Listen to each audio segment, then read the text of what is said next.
Mga kapuso-uso po ngayon sa social media ang salitang ngani na galing Bicol. Paano nga ni ba ginagamit? Alamin yan sa pagtutok ni Aubrey Carampel. Mapa-social media man o sa labas ay madalas natin naririnig ang salitang ngani.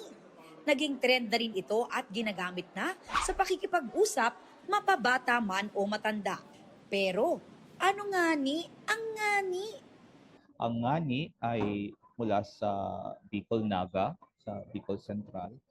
Samantalang sa Bicol Rinconada, ito ay nagiging ngani. So yung difference ng pagbibigkas, ngani at ngani, ata ngani. Generic na tugon ito, no? Kapag medyo makulit ang kausap o ang nagsasalita, ang makausap sa'yo. Ayan na ngani.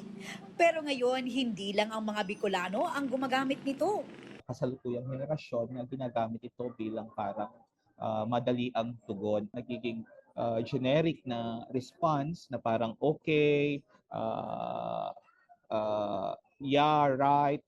Ang social media ay naging isang lunsaran na rin kung saan yung mga physical boundaries natin ngayon disseminated na ito. Nagiging borderless, nagiging fluid lahat sa social media. Nasa level ito ng cuteness o pagpa-cute, nasa level ito ng affinity din. Kung gusto mong gamitin ng ngani, regardless dahil uso ito ngayon, wala namang nagbabawal sa'yo. Obligasyon din natin na pangalagaan yung sa tingin natin na maganda sa mga wika natin.